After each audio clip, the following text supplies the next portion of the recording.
substance and drug abuse, and we're just trying to get to the bottom of it.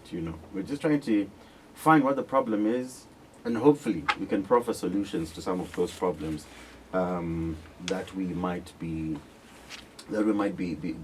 bumping into. Of course, we're also live on our Facebook page, Cappy Talk 100.4 FM. If you want to see what's happening in studio, please just log onto your Facebook and you will be part of us as well. Today we've got a very important conversation, addiction recovery during higher education. Matesharu, did you know that most people getting help for drug and substance abuse in Africa are under 35?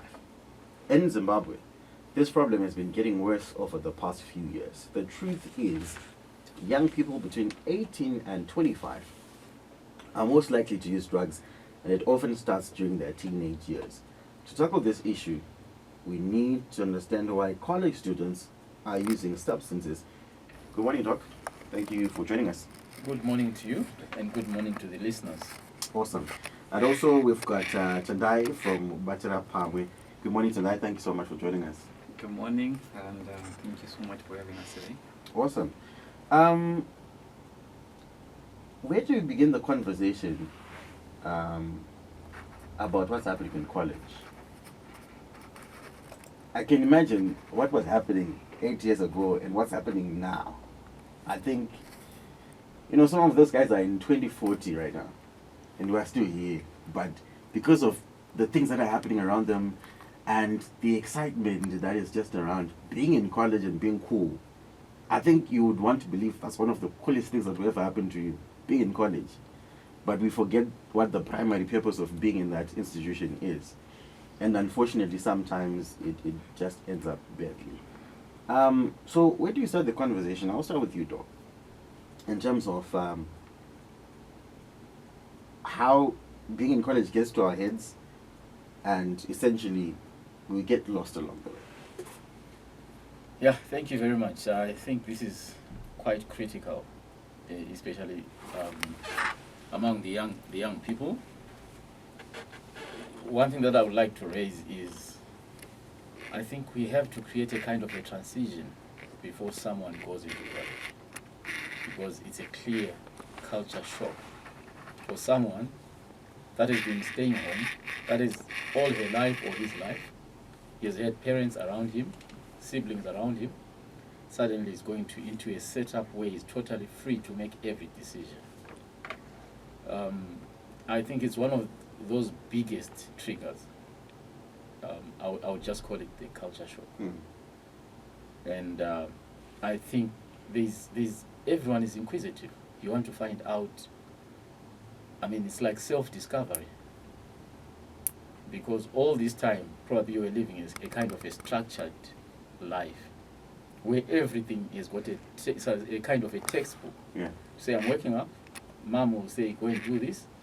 So it's quite a routine. But here you are, you have to decide on your own what you want to do. If you want to go for class, it's up to you. If you don't want to go for class, it's up to you. If someone tells you to let's go for fun, you can go for fun. So it's like, this is a very critical stage in the development of any young person, where probably we need as a society to put a pause and say, what do we do at that stage? How do we help these young people to transition into this stage? Because this is where everything starts to go wrong. Interesting. These kids in university, and how are you reaching out to them?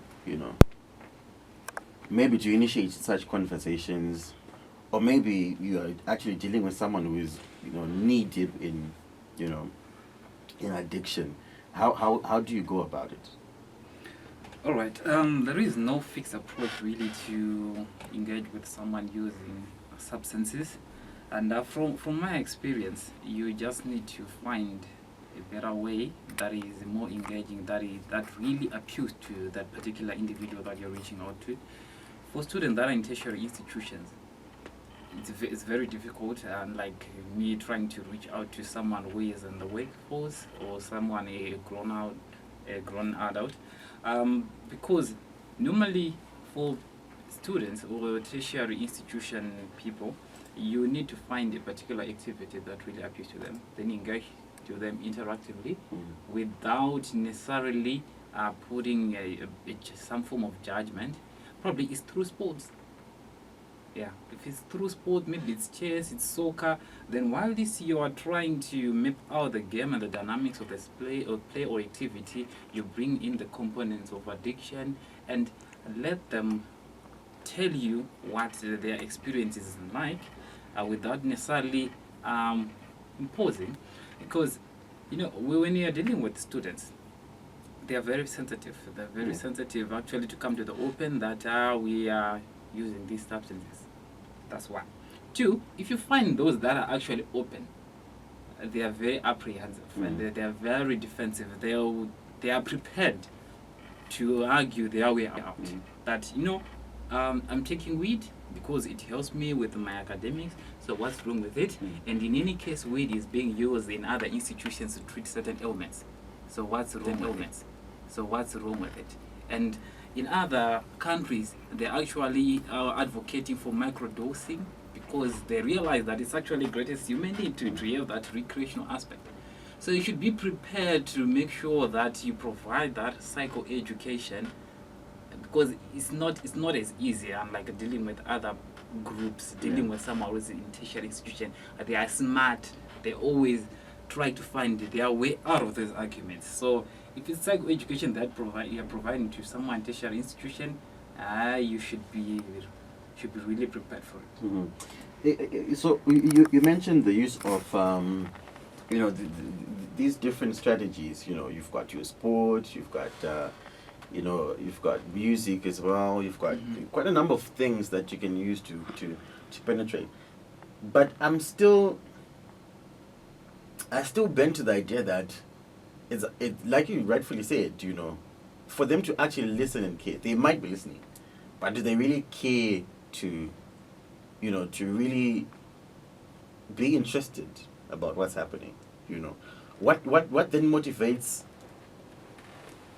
one student to really say, you know what, my friend appetite, and I really need to go sit down with them. I don't know if I make sense. You know what I mean? It's like because I might be there listening, but surely I'm not there. I'm somewhere else. You are with me. You know, my body is here, but my spirit is somewhere else. But for whatever that is being said, to really, you know, touch a nerve in me to say, let me come forward and you know, what does it take? All right, thank you for the question. I've been through university, and fortunately for me, I would say fortunately or gracefully, I never used any substance in any form whatsoever. So if I am to go and deliver a presentation or a speech to other university students that might be in those walks, it's going to be very difficult for me to actually convince them, because I cannot relate to some of the experience despite the knowledge that I have. So what I can try to leverage on is having someone with a lived experience. That is mostly the model that we try to use even with Dr. Dhewa. Right. That person can actually appeal better to those students. By narrating their experiences, it can really strike a nerve. They can connect better than from a clinical perspective, just providing health education. But if it was delivered by a different person who has walked the road, it will really strike a nerve better. And normally they won't come to the open if you're having a public engagement. But if you set up a particular booth, or you give them some numbers to call, they'll reach out eventually. Because in the public, there's always that element of groupthink. We don't care what you're telling us, it's cool, you know. But when someone has retreated their own private space, they start reflecting at they're actually making sense. Then because you had given them your number, then they'll call you. And they prefer to be held anonymously. Interesting. Quite interesting. 25 minutes before we get to 11 right here on Happy Talk 100.4 FM, Harad Heartbeat. But of course, this is Detox in the second hour of the Capital Crunch. The conversation is aligned to addiction recovery during higher education, and that's what we are focusing on in this hour as well. Being a social worker, Alicia, let me come to you for my next question. And I want to believe is pretty much the same that I gave to today in terms of how hard is it, to get through to these students? Do you think it's hard or do you think it's easy? But basically, in terms of approach, how hard is it to get these students, perhaps being vulnerable to you guys as social workers, to then say, you know what, this is my story or this is my friend's story who needs help and stuff like that? Yes, thank you very much. So the thing is, it's very hard to reach out to people that are dealing with drug use, because if you try to come to them and say, Iwesha, I'm trying to have a conversation with you about this, and this, like, I don't want to hear about it, because you're their life in order. You don't know what they're going through. You don't know what led them to do what they're doing. So if you try to just come to them and just say, Kuti, education, I want to just give you awareness about this, they don't want to hear about it. You just have to try and then come to empathetic side of you. You have to try and be like, I understand, what they're going through. Yes, I want to actually understand what you're actually going through. Why are you doing this? Because sometimes you can go da without wanting to understand kuti chaita kuti aite zvaari kuita chi munhu anongokudza zvauda kunzwa. Yeah, so you have to try your best and just be like, hey, after all, age gap and number you don't have to try to be so formal with them. You have to be like, sure, this and this, I'm trying to help you. Can we have a talk about this? What's going on? And then you slowly see kuti someone starts opening up when they see kuti, you actually get me. Yeah. Unlike someone coming kuti oti, how do I help you? How do I do this? But you don't understand what I'm going through. Especially for me, I'm in college right now, So if someone tries to come to me and then says, how do I help you? Like, you don't understand. So, chimosiani. But if someone that on something, we have something in common, then I might actually open up. At home, things are going like this in relationships. It makes it easier for you to connect. It makes it easier for me to connect. Make it engaging, because sometimes information is boring. I don't want to listen to it. Yeah. I actually want to be part of it. So yeah, that's what I think of it.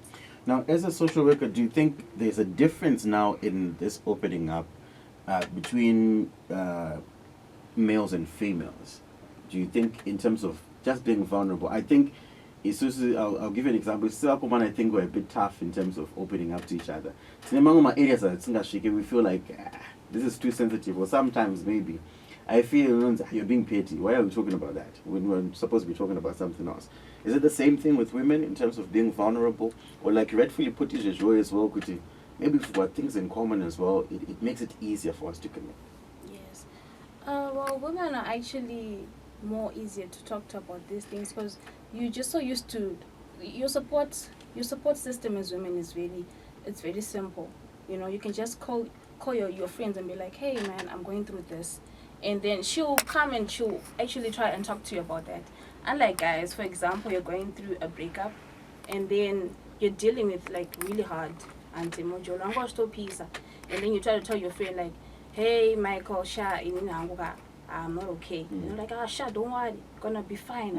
You find another hand, manje. But then, honestly, it's not like that. So because of that, I don't have anyone to talk to. As for guys, it's very difficult. You don't have anyone to talk to. You don't have anyone that's going to listen to you. So what are you gonna do? You're gonna look for a best friend, and that best friend is going to be the drugs, because they're gonna help you feel better. They're gonna help you forget about things.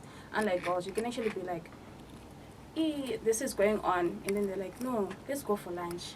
And let's do a prayer session. Let's do this. And then you feel better because unika level of comfort from people, unlike for guys. So yes, it is very, very different. Interesting. Tendai, let me come back to you. Now let's talk strategies. We've discovered there are certain ways that we can use to get through to these people. But also let's talk about maybe some strategies we can then implement in terms of getting to these people and really hitting home with our point, what do you think we can then use, or maybe what you guys use in terms of now getting ahead and making headway in terms of making connections with these college students? All right. I think Dr. Dhewa has also alluded to some of the different approaches. It's not really fixed. It's very fluid. People are different. I myself am an academic, so if you're going to try to use sport, you're going to try to use art, It might not appeal to you. it will never appeal to me. Come with statistics, come with facts, come with scientific or empirical evidence. I'll understand you better. So to someone to actually try to give them from a point of scientific facts, it will not appeal to them. But maybe in the form of art, and we can say, okay, let's try to do draw something that speaks to your heart, to your emotions. Someone can actually draw a picture of someone struggling with something. Then you can ask, okay, so how does this art speaks to your life? Yeah. Someone might start to open up from there. And then for another person, it may be through music. We have a particular client that we have. She likes music, and whenever you say, okay, can you sing a song to me? Sing a song for me. You can tell from the lyrics that there are emotions there. Then you can go further and ask, okay, this lyric, this sentence, what were you trying to really express? Is it speaking to your life or in someone's life? And then from that angle, they can try to open up. Then for someone, it's through sport. Through sport. How do you do it through sport? Maybe from when you're explaining the strategy of sport, if it's soccer, guys, we need to defend our gate. We need to make sure that we also strike. So how does it connect with addiction? We have different stressors, and they're inevitable. Yeah. And they always come hard, like the other strikers from the opponent. They always be striking hard. Right. But you need to make sure that you be in check with your defenses. You need to make sure that you are in connection with yourself. You know your weaknesses, you know your strength. If your strength is stamina, if your strength is speed, leverage on that. And also study the other opponent. Right. Study the world around you, the pressures. Understand your friends. What kind of people are they? And how do they convince you? This other time I was talking to these students, and I asked them, okay, if I was going to come to you and ask you, we have this party, can you come? Would you just say from the onset, I'm going to come? They say, maybe I'll think about it. And okay, fine. If your friend is going to show up at your gate, they have a cooler box full of drinks and everything, then they say, just tell you, just bring your mouth and yourself. Everything is catered for. Their response was that, I don't have to think twice. Maybe I might bath in that shike koko. And what are the difference? So understand your circles. So there are different ways of engaging. Find something that appeals to that particular person. If it's music, it's art. If it's science, if it's literature, if it's the gospel, if it's the word, try to find that's the best way you can appeal to a person. It's very fluid. Yeah. Absolutely. I want to believe a lot of that is happening around, from a cultural perspective, music. We've seen what we term as Zim hip hop. We've seen the influence that it has had over the past 2-3 years. And it's easy to connect because you know what Holitian said in that song. You know what Vote said in that song as well. And I think that really makes sense. So I get you when you say when it's something that I'm aligned to, it's easy